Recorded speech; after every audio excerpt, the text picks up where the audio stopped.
Hello friends, welcome to the channel quick book learner. I am Sakshi और जो हम पढ़ रहे हैं वो एमपीपीसीएस प्रीलिम्स 2024 के लिए यूनिट 6 पढ़ रहे हैं, जिसमें हम मध्य प्रदेश और भारत की अर्थव्यवस्था देख रहे हैं। फ्रेंड्स, जो आज हमारा टॉपिक है वो मध्य प्रदेश के सूक्ष्म, लघु एवं मध्यम उद्योग के बारे में है। अगर आपको ये सेशन अच्छा लगे तो प्लीज़ लाइक कीजिएगा। तो हम आज शुरुआत करें किसके बारे में? मध्य प्रदेश के सूक्ष्म, लघु और मध्यम उद्योग के बारे में।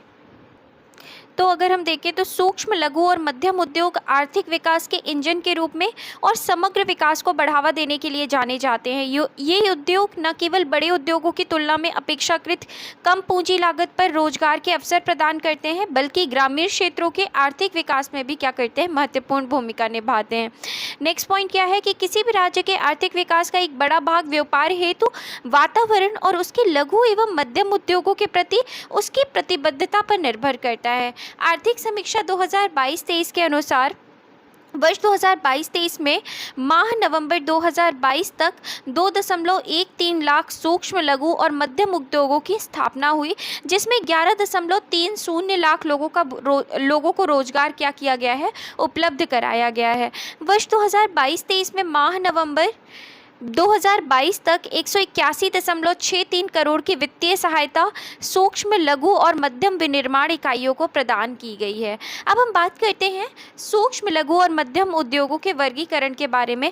तो मध्य प्रदेश में सूक्ष्म, लघु और मध्यम उद्योगों का वर्गीकरण सूक्ष्म, लघु और मध्यम उद्योग विकास अधिनियम 2006 के आधार पर प्रस्तुत किया गया था। वर्तमान में इन उद्योगों के नवीन वर्गीकरण को 1 जुलाई 2020 से क्या किया गया है? लागू किया गया है।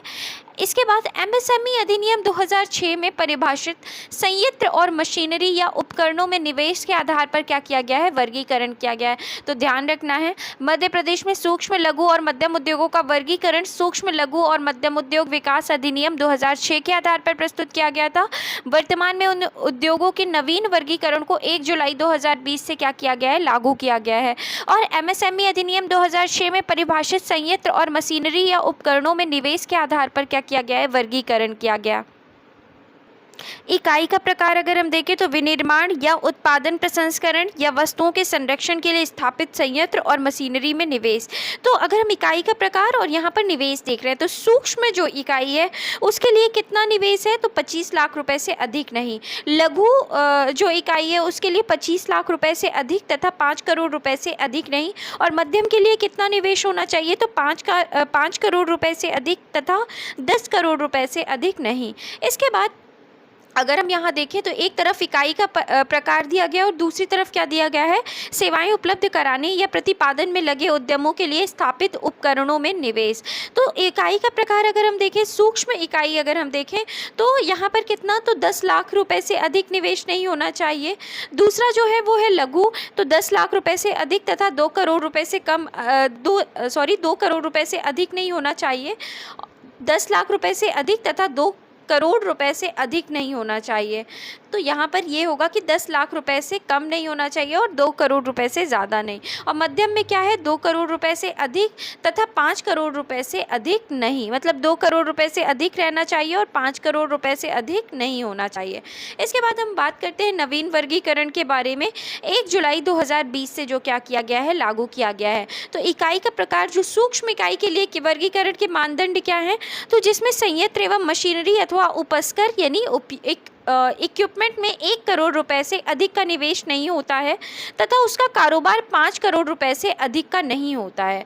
तो सूक्ष्म मतलब किसको रखा गया है? सूक्ष्म इकाई में किसे रखा गया है? जिसमें संयंत्र और मशीनरी अथवा उपस्कर में 1 करोड़ रुपए से अधिक का निवेश नहीं होता तथा उसका कारोबार 5 करोड़ रुपए से अधिक का नहीं होता है, उसे सूक्ष्म इकाई में रखा गया है। इसके बाद लघु में देखें तो जिसमें संयंत्र और मशीनरी अथवा उपस्कर मतलब इक्विपमेंट यानी सामान, तो जिसमें संयंत्र और मशीनरी अथवा उपस्कर में 10 करोड़ रुपए से अधिक का निवेश नहीं होता है तथा उसका कारोबार 50 करोड़ रुपए से अधिक का नहीं होता है। इसके बाद लघु लघु इकाई में हम क्या देख रहे हैं, जिसमें संयंत्र और मशीनरी अथवा उपकर में 10 करोड़ रुपए से अधिक का निवेश नहीं होता तथा उसका कारोबार 50 करोड़ रुपए से अधिक का नहीं होता है। मध्यम इकाई में क्या है, जिसमें संयंत्र और मशीनरी अथवा उपकर में 50 करोड़ रुपए से अधिक का निवेश नहीं होता तथा उसका कारोबार 250 करोड़ रुपए से अधिक का नहीं होता है।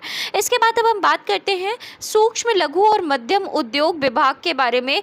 तो ध्यान रखना है कि सूक्ष्म लघु और मध्यम उद्योग विभाग का जो गठन है ये कब किया गया था, 5 अप्रैल 2016 को। और इसका लक्ष्य क्या रखा गया है, तो लक्ष्य रखा गया है एमएसएमई को मजबूत करना तथा एमएसएमई के लिए ऐसी नीतियां बनाना है जो कि उन्हें विकसित करने के साथ साथ सक्षम भी बनाए। दूसरा, सामाजिक आर्थिक विकास और रोजगार के अवसर को बढ़ावा देने का कार्य करने हेतु एमएसएमई को वित्त प्रदान करना। और तीसरा क्या है, ग्रामीण उद्यमिता को बढ़ावा देकर ग्रामीण अर्थव्यवस्था के साथ साथ सामान्य ग्रामीण लोगों और विशेष रूप से ग्रामीण महिलाओं को सशक्त करना। अब हम बात करते हैं विभागीय संरचना के बारे में। तो हम यहाँ किसके बारे में पढ़ रहे हैं, सूक्ष्म लघु और मध्यम विभागीय संरचना के बारे में पढ़ रहे हैं। तो मंत्री कौन है, तो श्री चैतन्य कश्यप है। सचिव अगर हम देखें तो सचिव जो है दो तरीके से, एक आयुक्त होते हैं एमएसएमई के और दूसरा कौन होता है, निगम और प्राधिकरण होता है। तो आयुक्त के अंतर्गत क्या आते हैं, संचालक होते हैं। आयुक्त जो होते हैं वो संचालक होते हैं। और परिक्षेत्रीय उद्योग कार्यालय जिसमें कितने होते हैं, कितने सदस्य होते हैं, 7 सदस्य होते हैं। और जिला व्यापार एवं उद्योग केंद्र जिसके अंतर्गत आता है। तो हमने क्या देखा, हमने विभागीय संरचना के बारे में हम देख रहे हैं मंत्री, फिर सचिव। सचिव में हमने 2 देखा, एक आयुक्त होते हैं एमएसएमई के और दूसरा कौन, निगम और प्राधिकरण होता है। आयुक्त के अंतर्गत संचालक और संचालक के बाद परिक्षेत्रीय उद्योग कार्यालय में 7 लोग होते हैं। जिला व्यापार एवं उद्योग केंद्र होता है।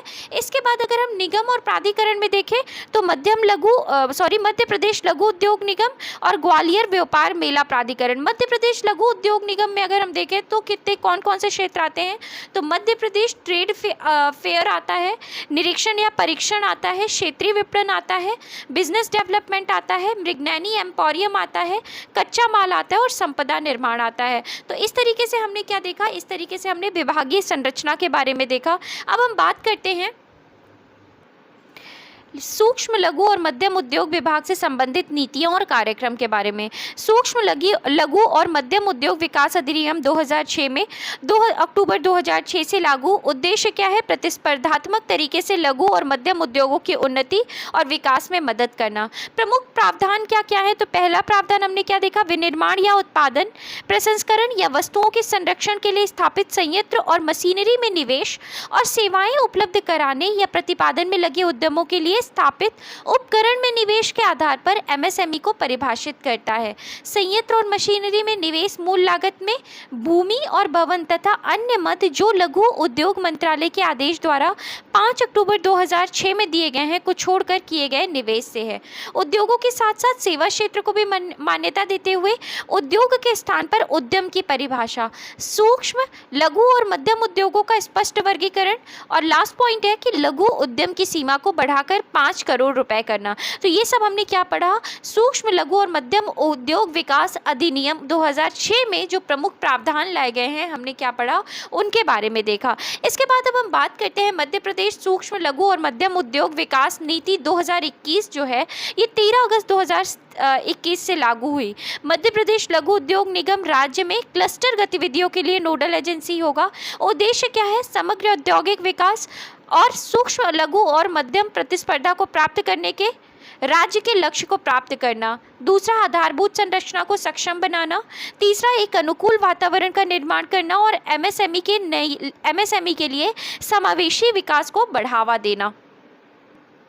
रोजगार सृजन के माध्यम से युवा उद्यमियों को अवसर प्रदान करना। इसके बाद हम बात करते हैं मध्य प्रदेश एमएसएमई विकास नीति 2021 अंतर्गत एमएसएमई हेतु सहायता या अनुदान। तो संयंत्र में 10 करोड़ रुपए तक का निवेश वाली विनिर्माण इकाइयों हेतु सहायता दी जाएगी। इसमें क्या क्या सहायता है, तो इकाई द्वारा संयंत्र एवं मशीनरी और भवन में किए गए निवेश का 40% उद्योग विकास अनुदान के रूप में 4 समान वार्षिक किस्तों में दिया जाएगा। इसके बाद महिला, अनुसूचित जाति, अनुसूचित जनजाति उद्यमियों द्वारा स्थापित इकाई के लिए प्रतिवर्ष 2% या 8% और अनुसूचित जाति, अनुसूचित जनजाति श्रेणी की महिला उद्यमियों द्वारा स्थापित इकाई के लिए प्रतिवर्ष 2.5% का अतिरिक्त उद्योग विकास अनुदान दिया जाएगा। निर्यातक इकाई को 12% तक अतिरिक्त उद्योग विकास अनुदान दिया जाएगा। पेटेंट या आईपीआर पंजीयन हेतु 5 लाख रुपए तक की सहायता दी जाएगी। औद्योगिक परिसर तक अधोसंरचना विकास हेतु अधिकतम 25 लाख रुपए की सहायता। औद्योगिक कचरे से होने वाले प्रदूषण को कम करने के लिए ईटीपी का फुल फॉर्म क्या होता है? एफ्लुएंस ट्रीटमेंट प्लांट यानी अपशिष्ट उपचार संयंत्र स्थापना हेतु अधिकतम 25 लाख रुपए तथा सीईटीपी मतलब कॉमन इफ्लुएंस ट्रीटमेंट प्लांट यानी सार्वजनिक अपशिष्ट उपचार संयंत्र स्थापना हेतु अधिकतम 1 करोड़ रुपए की क्या दी जाएगी? सहायता दी जाएगी। तो हमने क्या देखा? ईटीपी के लिए 25 लाख रुपए और सीईटीपी के लिए अधिकतम 1 करोड़ रुपए की क्या दी जाएगी? सहायता दी जाएगी। इसके बाद यंत्र संयंत्र में 10 करोड़ रुपए अधिक एवं 50 करोड़ रुपए तक का निवेश करने वाली विनिर्माण इकाइयों हेतु सहायता। तो कौन कौन सी सहायता? इकाइयों द्वारा संयंत्र और मशीनरी और भवन में किए गए निवेश का 40% तक उद्योग विकास अनुदान के रूप में 7 समान वार्षिक किस्तों में दी जाएगी। पेटेंट या आईपीआर पंजीयन हेतु 5 लाख रुपए तक की सहायता। औद्योगिक परिसर तक अधोसंरचना विकास हेतु अधिकतम 3 करोड़ रुपए की क्या दी जाएगी? सहायता प्रदान की जाएगी। इसके बाद ईटीपी स्थापना हेतु अधिकतम 1 करोड़ रुपए की सहायता। नेक्स्ट पॉइंट है निजी क्षेत्र में औद्योगिक क्षेत्र के विकास हेतु सहायता दी जाएगी। तो 10 एकड़ से कम क्षेत्रफल के औद्योगिक क्षेत्र या न्यूनतम 10,000 वर्ग फीट कारपेट क्षेत्र के बहुमंजिला औद्योगिक परिसर के विकास के लिए 250 लाख रुपए मतलब 2.5 लाख रुपए तक की क्या दी जाएगी? सहायता दी जाएगी। 10 एकड़ या अधिक क्षेत्रफल के और पावरलूम फार्मा और परिधान सेक्टर के लिए औद्योगिक क्षेत्र के विकास हेतु 500 लाख रुपए तक की क्या दी जाएगी? सहायता।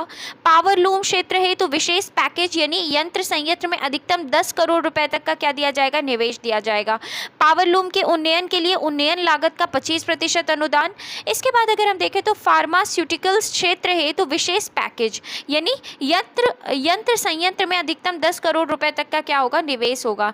जीएमपी और यूएसएफडीए प्रमाण पत्र प्राप्त करने हेतु किए गए व्यय का 50% अधिकतम और 50 लाख रुपए की क्या दी जाएगी? सहायता दी जाएगी।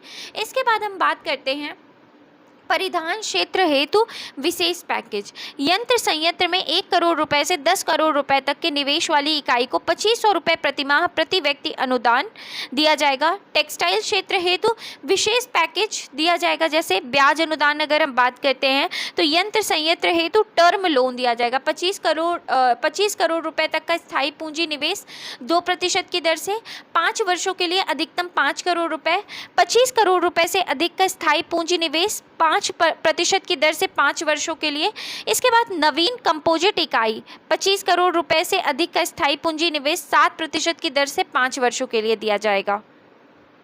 इसके बाद नेक्स्ट पॉइंट अगर हम देखें तो खाद्य प्रसंस्करण इकाइयों हेतु विशेष पैकेज यंत्र संयंत्र में 10 करोड़ रुपए से अधिक एवं 50 करोड़ रुपए तक का क्या होगा? निवेश होगा। तो औद्योगिक इकाई को नवीन उच्च दाब संयोजन के लिए छूट 1 रुपए प्रति यूनिट की दर से या 20% जो भी क्या होगी? कम होगी। इसके बाद फर्नीचर और खिलौना निर्माता इकाइयों हेतु विशेष पैकेज जैसे उद्योग विकास अनुदान जो है वो 40% दिया जाएगा। ब्याज अनुदान 2% 5 वर्षों के लिए अधिकतम 1 करोड़ रुपए प्रति वर्ष। विद्युत शुल्क से छूट 5 वर्ष के लिए। कौशल विकास और प्रशिक्षण व्यय प्रतिपूर्ति जो है वो 3 वर्षों तक प्रति कर्मचारी 10,000 रुपए अधिकतम 200 कर्मचारियों के लिए। इसके बाद अब हम बात करते हैं मध्य प्रदेश स्टार्टअप नीति 2022 के बारे में। मध्य प्रदेश स्टार्टअप नीति 2022 दिनांक 23 फरवरी 2022 को जारी की गई तथा 25 फरवरी 2022 से प्रभावशील हुई। उद्देश्य क्या है? तो राज्य में उद्यमशीलता की संस्कृति का समर्थन करने के लिए पारिस्थितिकी तंत्र को सक्षम बनाना। नेक्स्ट क्या है? मध्य प्रदेश को नवाचार और इंक्यूबेटरों के लिए एक पसंदीदा गंतव्य के रूप में पहचान दिलाना। प्रमुख प्रावधान क्या है? तो स्टार्टअप्स के लिए वित्तीय सहायता में अगर हम प्रमुख प्रावधान देखें तो प्राप्त निवेश पर सहायता 15% की दर से अधिकतम 15 लाख रुपए की सहायता। दूसरा, अधिकतम 4 चरणों में प्राप्त निवेश पर पर प्रत्येक के लिए पृथक पृथक अधिकतम 15% की दर से दे।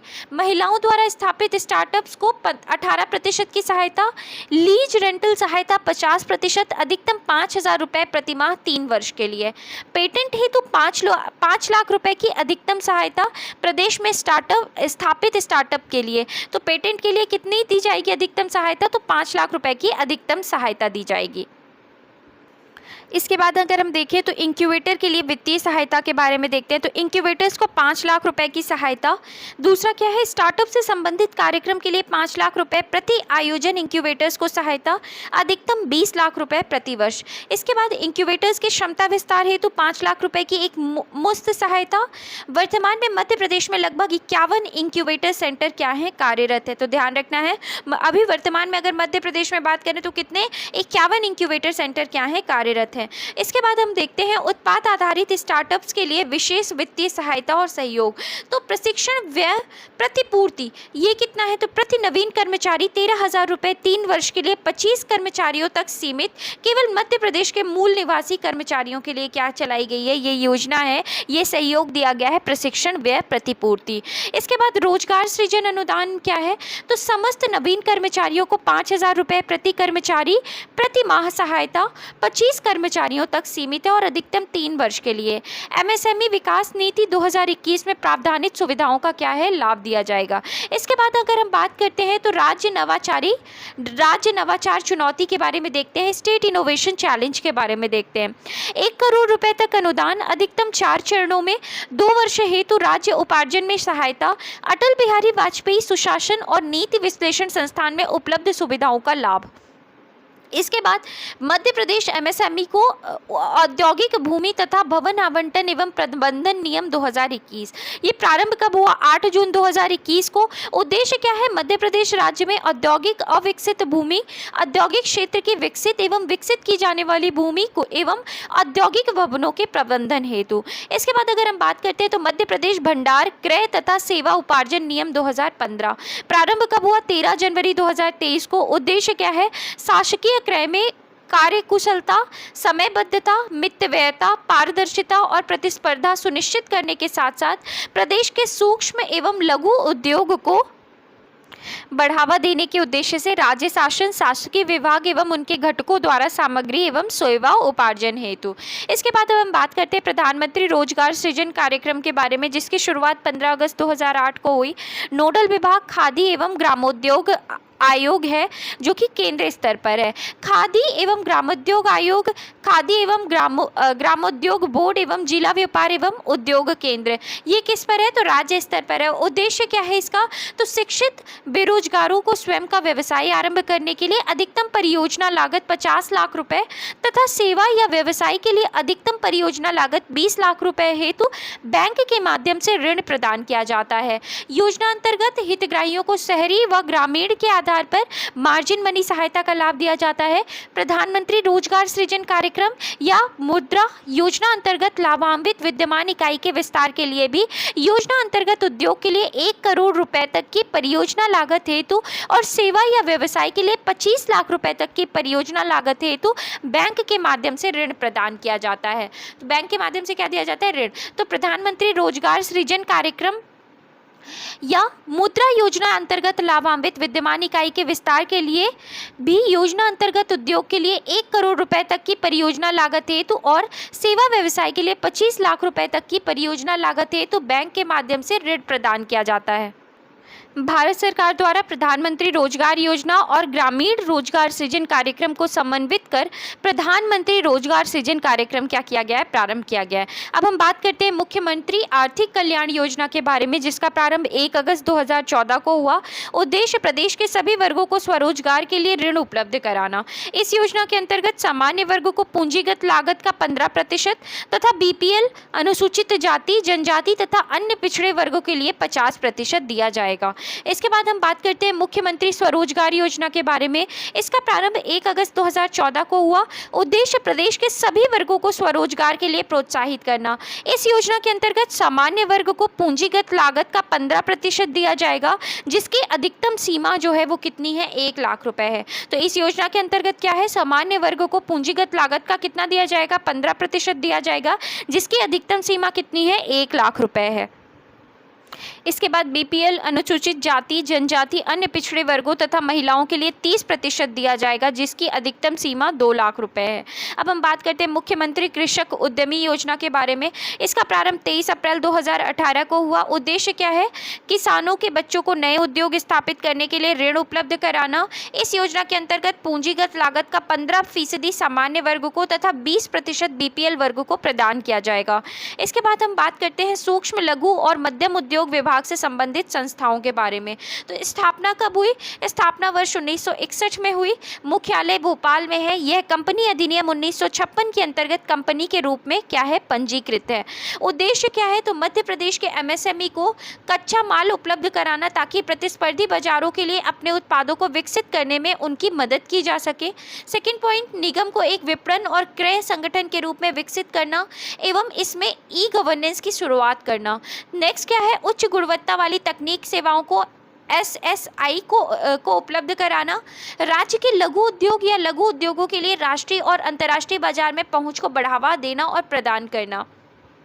सरकारी या अर्ध सरकारी विभाग निकाय के लिए गुणवत्तापूर्ण बुनियादी ढांचे का निर्माण करना। संरचना अगर हम देखें तो वर्तमान में निगम की अधिकृत अंश पूंजी जो है वो 500 लाख रुपए है और इसके विरुद्ध प्रदत्त अंश पूंजी जो है वो 282.75 लाख रुपए है।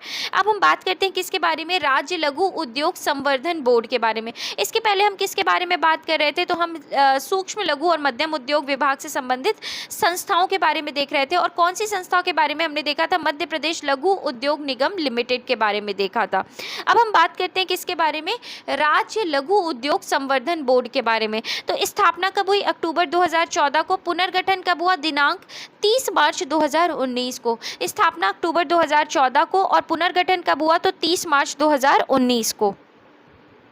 उद्देश्य अगर हम देखें तो प्रदेश के सूक्ष्म लघु और मध्यम उद्योगों के संवर्धन हेतु परामर्श और सुझाव, उद्योग संवर्धन नीति पर सुझाव तथा उद्योग में आने वाली कठिनाइयों का निराकरण करना। तो उद्देश्य क्या है, प्रदेश के सूक्ष्म लघु और मध्यम उद्योगों के संवर्धन हेतु परामर्श एवं सुझाव, उद्योग संवर्धन नीति पर सुझाव तथा उद्योगों में आने वाली कठिनाइयों का क्या करना, निराकरण करना। अध्यक्ष कौन है, तो माननीय मंत्री सूक्ष्म लघु और मध्यम उद्यम विभाग बोर्ड के अध्यक्ष हैं और एमएसएमई से जुड़े विभागों के वरिष्ठ अधिकारी एवं औद्योगिक संघों के प्रतिनिधियों को बोर्ड में सदस्य बनाया गया है।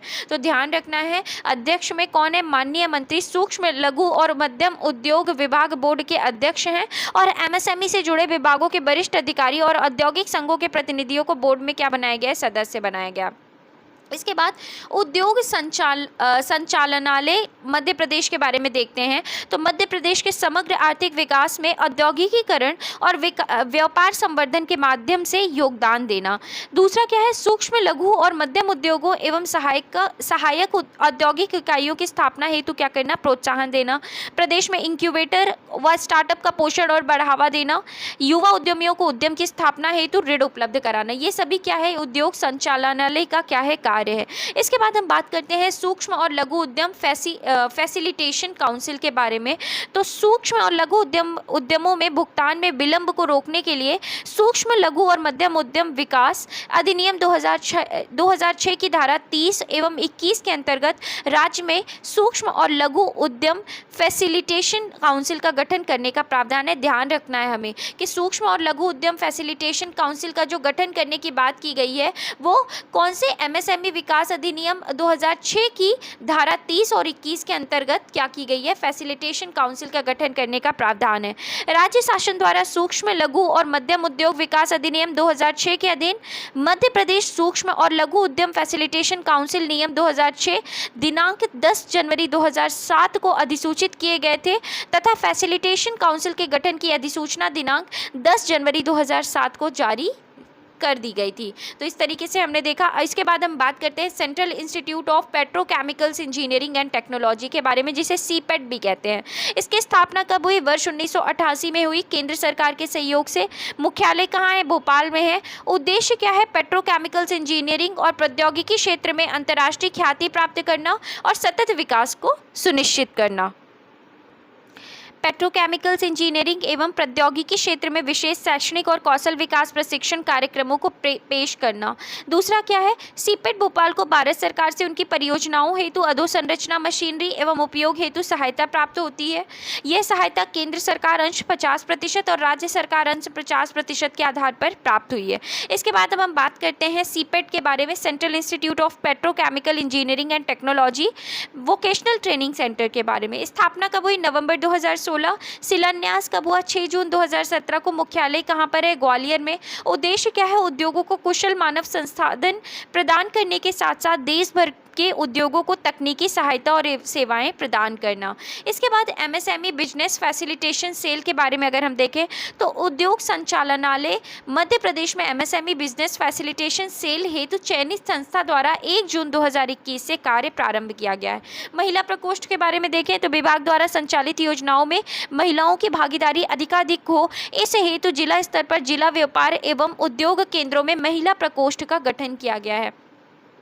मध्य प्रदेश एम्पोरियम के बारे में देखते हैं, जो इस टॉपिक में अभी तक हमने जो भी पढ़ा है उसमें सबसे इंपॉर्टेंट है। तो अगर हम मध्य प्रदेश एम्पोरियम के बारे में, जिसे मृगनैनी के नाम से जाना जाता है, मध्य प्रदेश लघु उद्योग निगम को सन 1965 में प्रदेश के हस्तशिल्प एवं हथकरघा वस्तुओं के विक्रय संवर्धन हेतु मध्य प्रदेश राज्य एम्पोरियमों का हस्तांतरण किया गया था।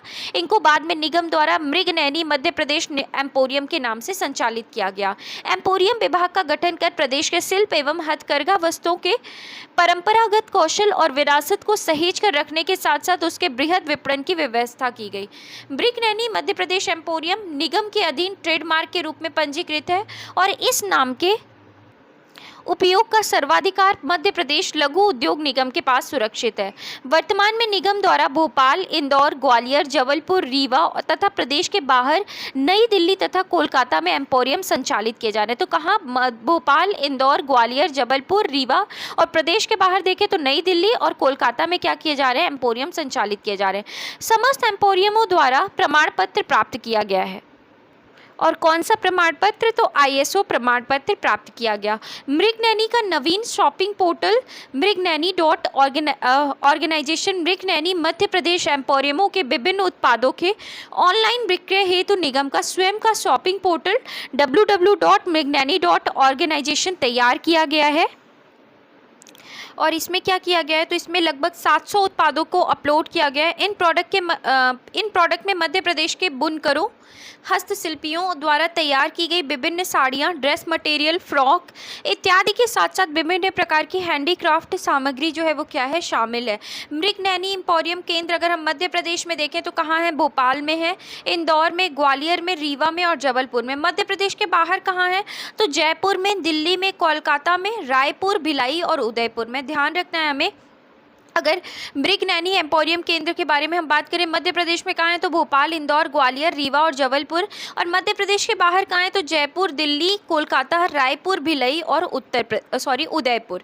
इसके बाद नोट दिया गया है कि सामान्य पुस्तकों में मध्य प्रदेश में कुल 6 मृगनैनी एम्पोरियम भोपाल, इंदौर, ग्वालियर, रीवा, जबलपुर, उज्जैन वर्णित है, परंतु मृगनैनी एम्पोरियम के पोर्टल पर वर्तमान में 5 एम्पोरियम दिए गए हैं जिनमें उज्जैन शामिल नहीं है। इसके बाद अब हम बात करते हैं भारतीय अंतर्राष्ट्रीय व्यापार मेला के बारे में। एम्पोरियम विभाग प्रतिवर्ष आयोजित होने वाले भारतीय अंतर्राष्ट्रीय व्यापार मेला में नोडल एजेंसी के रूप में क्या करता है? कार्य करता है। मध्य प्रदेश व्यापार मेला प्राधिकरण के बारे में देखें तो स्थापना 12 अगस्त 2005 को हुई। उद्देश्य राज्य शासन द्वारा औद्योगिक विकास की बढ़ोतरी एवं सुदृढ़ीकरण हेतु राष्ट्रीय और अंतर्राष्ट्रीय स्तर पर वाणिज्यिक गतिविधियों में भागीदारी बढ़ाना। मध्य प्रदेश व्यापार मेला प्राधिकरण सूक्ष्म लघु और मध्यम उद्यम विभाग के अंतर्गत मध्य प्रदेश लघु उद्योग निगम द्वारा संचालित किया जा रहा है। इसके प्रभावी क्रियान्वयन हेतु मध्य प्रदेश लघु उद्योग निगम के अंतर्गत मध्य प्रदेश व्यापार मेला प्राधिकरण के कार्यालय की स्थापना की गई है। अध्यक्ष माननीय मंत्री, सूक्ष्म लघु और मध्यम उद्यम विभाग इसके क्या होते हैं? अध्यक्ष होते हैं। इसके बाद ग्वालियर व्यापार मेला प्राधिकरण के बारे में देखें। प्रारंभ 1905 में हुआ। विधि और विधायी कार्य विभाग की अधिसूचना द्वारा दिनांक 30 दिसंबर 1996 के द्वारा ग्वालियर व्यापार मेला के बेहतर प्रबंधन तथा नियंत्रण के लिए ग्वालियर व्यापार मेला प्राधिकरण अधिनियम 1996 प्रभावशील हुआ। इसके बाद अब हम बात करते हैं सूक्ष्म लघु और मध्यम उद्योगों के विकास हेतु क्लस्टर के बारे में। तो सामान्य सुविधा केंद्र के प्रस्ताव देखें तो मिष्ठान एवं नमकीन क्लस्टर कहाँ पर है? जबलपुर में है। इंजीनियरिंग क्लस्टर गोविंदपुरा कहाँ पर है? भोपाल में। और गुण क्लस्टर कहाँ पे है? बैतूल में है। अधोसंरचना के प्रस्ताव के बारे में देखते हैं तो एग्रो बेस्ड क्लस्टर कहाँ पर है? सनावद खरगोन में। फूड प्रोसेसिंग क्लस्टर कचनारिया राजगढ़ में है। इलेक्ट्रिकल और मैकेनिकल क्लस्टर चोर डोंगरी बैतूल में है। और लाख क्लस्टर कहाँ पे है? आकोड़ी बालाघाट में। ध्यान रखना है, एग्रो बेस्ड क्लस्टर खरगोन में है, Sanawad Khargone. Food processing cluster कहाँ है? कचनारिया राजगढ़ में। इलेक्ट्रिकल और मैकेनिकल क्लस्टर चोर डोंगरी बैतूल में। लाख क्लस्टर आकोड़ी बालाघाट में है। अन्य स्थापित क्लस्टर्स के बारे में अगर हम देखें तो टेक्नोलॉजिकल सेंटर जो है ये जबलपुर में है। लेदर इंक्यूबेशन सेंटर देवास में है। Readymade garments and fashion design cluster Jabalpur में है। फर्नीचर क्लस्टर बेटमा खुर्द इंदौर में है। माँ शैलपुत्री इंडस्ट्रियल एरिया जो है ये कहाँ पर है? पीलूखेड़ी राजगढ़ में। ग्रीन एनर्जी क्लस्टर ग्राम जलकुआं खंडवा में है। Textile cluster fair deal exports cooperative society जो है ये कहाँ पर है? बुरहानपुर में। टॉय क्लस्टर जो है ये रंगवासा इंदौर में है। और मालवा गारमेंट क्लस्टर जो है ये भागीरथपुरा इंदौर में है, निजी भूमि पर बनाया गया है। तो इस तरीके से हमने अन्य स्थापित क्लस्टर के बारे में देखा, जिसमें हम टेक्नोलॉजी सेंटर कहाँ पे है? जबलपुर में। लेदर इंक्यूबेशन सेंटर देवास में। Readymade garment and fashion design cluster Jabalpur में है। फर्नीचर क्लस्टर कहाँ पर है? इंदौर में, बेटमा खुर्द इंदौर। माँ शैलपुत्री इंडस्ट्रियल एरिया पीलूखेड़ी कहाँ पर है? राजगढ़ में। ग्रीन एनर्जी क्लस्टर ग्राम जलकुआं खंडवा में है। Textile cluster fair deal exports cooperative society Burhanpur में है। टॉय क्लस्टर कहाँ पे है? रंगवासा इंदौर में। और मालवा गारमेंट क्लस्टर भागीरथपुरा इंदौर में है। इसके बाद स्वीकृति हेतु 23 क्लस्टर जो हैं ये प्रक्रियाधीन है, जिनमें से कुछ निम्नानुसार हैं। जैसे फर्नीचर क्लस्टर जो है ये रांझी जबलपुर में है। सगराना, नीमच, सिंधगवा, सागर, बामौर, मुरैना और सौसर छिंदवाड़ा में। ये क्या है? ये प्रक्रियाधीन है, मतलब बनाने के लिए क्या है? स्वीकृति दे दी गई है। तो फर्नीचर क्लस्टर कहाँ कहाँ पर? रांझी जबलपुर में, सगराना नीमच में, सिद्धगवा सागर, बामौर मुरैना और सौसर छिंदवाड़ा में। डायमंड क्लस्टर कहाँ बनेगा? जनकपुर पन्ना में। नवीन गारमेंट क्लस्टर जो है ये कुदवारी जबलपुर में बनेगा। वुडन फर्नीचर क्लस्टर कढ़ाई बैतूल में बनेगा। इंजीनियरिंग क्लस्टर कहाँ पे बनेगा? तो नीमन बासा उज्जैन में और कालूखेड़ी देवास में। प्लास्टिक क्लस्टर नीमन बासा उज्जैन में बनेगा। खाद्य प्रसंस्करण क्लस्टर जो है ये सौसर छिंदवाड़ा में। सिवाई इंडस्ट्रियल पार्क जो है ये सैम इंडस्ट्रीज लिमिटेड ग्राम हंसाखेड़ी इंदौर में बनाया जाएगा। और Indore food park private limited कहाँ बनाया जाएगा? ग्राम मोरखेड़ा इंदौर में। पीतल शिल्प क्लस्टर जो है ये टीकमगढ़ में बनाया जाएगा। कृषि उपकरण क्लस्टर कहाँ बनाया जाएगा? विदिशा में। इसके बाद अगर हम देखें तो एमएसएमई से संबंधित नवीन आंकड़े दिए गए हैं, उनको देख लेते हैं। मध्य प्रदेश में पंजीकृत सूक्ष्म लघु और मध्यम उद्योगों एवं उनके द्वारा प्रदान किए गए रोजगार की संख्या निम्नानुसार है। तो सबसे पहले अगर हम देखें तो 2018-19 में पंजीकृत एमएसएमई कितने हैं? तो 2.97 लाख में है। और रोजगार कितनों को मिला है? तो 10.30 लाख में। 2019-20 में अगर हम देखें तो 2.88 ये जो है पंजीकृत एमएसएमई, और रोजगार कितनों को दिया है? तो 9.94 लाख में। और 2020-21 में यही अगर हम पंजीकृत एमएसएमई देखें तो 1.87 और रोजगार कितनों को? तो 14। इसके बाद अगर हम 2020-21 में देखें तो पंजीकृत एमएसएमई कितने? 1.87 और रोजगार कितनों को मिला? 14.99 लाख में मिला। 2021-22 में अगर हम देखें तो पंजीकृत एमएसएमई 2.46 लाख हैं और रोजगार कितनों को मिला? तो 14.08 लाख लोगों को मिला। 2022-23 में 3.54 लाख जो हैं पंजीकृत एमएसएमई हैं और रोजगार 18.33 लाख लोगों को मिला। इसके बाद अगर हम बात करते हैं तो अब हम क्वेश्चंस देखते हैं। एमएसएमई अधिनियम 2006 के अनुसार विनिर्माण अथवा उत्पादन क्षेत्र के सूक्ष्म उद्योग संयंत्रों में निवेश की सीमा क्या है? तो निवेश की सीमा कितनी थी? तो हमने पढ़ा था 25 लाख रुपए तक जो है वो क्या है, निवेश की सीमा थी। इसके बाद अगला क्वेश्चन है, सेवा क्षेत्र के लघु उद्यमों के अधिकतम कितने रुपए तक निवेश किया जा सकता है? तो सेवा क्षेत्र के लघु उद्यमों में के अधिकतम कितने रुपए तक निवेश किया जा सकता है? तो 10 लाख रुपए तक क्या किया जा सकता है, निवेश किया जा सकता है। इसके बाद नेक्स्ट क्वेश्चन है, सूक्ष्म लघु और मध्यम उद्योग विभाग की स्थापना कब की गई है? तो सूक्ष्म लघु और मध्यम उद्योग विभाग की स्थापना कब की गई है? तो इसका करेक्ट आंसर क्या होगा? इसका करेक्ट आंसर होगा 5 अप्रैल 2016 को की गई है। नेक्स्ट क्वेश्चन है, मध्य प्रदेश एमएसएमई नीति 2021 कब प्रभावशील हुई? तो 2021 जो नीति थी वो कब प्रभावशील हुई? तो इसका करेक्ट आंसर होगा 13 अगस्त 2021 को। नेक्स्ट क्वेश्चन अगर हम देखें तो एमएसएमई नीति 2021 के अंतर्गत एससी एसटी महिला उद्यमियों को इकाई स्थापना है तो कितना अतिरिक्त अनुदान दिया जाता है? तो कितना अतिरिक्त अनुदान दिया जाता है? तो इसका करेक्ट आंसर होगा 8%। नेक्स्ट क्वेश्चन है, एमएसएमई नीति मध्य प्रदेश के अनुसार मध्य प्रदेश के कितने प्रतिशत स्थायी निवासियों को रोजगार देना अनिवार्य है? तो कितने प्रतिशत स्थायी जो निवासी हैं उनको रोजगार देना अनिवार्य है? तो इसका करेक्ट आंसर क्या होगा? इसका करेक्ट आंसर होगा 70%। इसके बाद अगला क्वेश्चन है, पेटेंट या आईपीआर पंजीयन हेतु कितनी आर्थिक सहायता प्रदान की जाती है? तो कितनी आर्थिक सहायता प्रदान की जाती है? तो 5 लाख रुपए। इसके बाद नेक्स्ट क्वेश्चन है, एमएसएमई नीति 2021 के अनुसार पावरलूम क्षेत्र के उन्नयन हेतु लागत का कितना अनुदान दिया जाता रहा है? तो कितना अनुदान दिया जाता रहा है? 25%। नेक्स्ट क्वेश्चन है, मध्य प्रदेश स्टार्टअप नीति 2022 कब प्रभाव में आई? तो कब प्रभाव में आई? 25 फरवरी 2022 को। नेक्स्ट क्वेश्चन, महिलाओं द्वारा स्थापित स्टार्टअप को कितनी सहायता दी जाएगी? तो 18% दी जाएगी। अगला क्वेश्चन है, लघु उद्योग संवर्धन बोर्ड का पुनर्गठन कब किया गया? तो लघु उद्योग संवर्धन बोर्ड का गठन जो है ये कब किया गया था? 30 मार्च 2019 को किया गया। अगला क्वेश्चन है, सूक्ष्म लघु और मध्यम उद्यम विकास अधिनियम 2006 के अधीन मध्य प्रदेश सूक्ष्म लघु उद्यम फैसिलिटेशन काउंसिल नियम कब अधिसूचित किए गए? तो ये कब अधिसूचित किया गया? तो इसका करेक्ट आंसर क्या होगा? इसका करेक्ट आंसर होगा ए ऑप्शन 10 जनवरी 2007 को। अगला क्वेश्चन है, मध्य प्रदेश फैसिलिटेशन काउंसिल का गठन कब किया गया? तो कब किया गया है? तो इसका करेक्ट आंसर होगा 10 जनवरी 2007 को किया गया है। नेक्स्ट क्वेश्चन, मुख्यमंत्री उद्यम क्रांति योजना कब प्रारंभ हुई? तो मुख्यमंत्री उद्यम क्रांति जो योजना है ये 5 अप्रैल 2022 को प्रारंभ हुई। अगला क्वेश्चन है, मध्य प्रदेश एमएसएमई औद्योगिक भूमि तथा भवन आवंटन एवं प्रबंधन नियम 2021 कब लागू किए गए?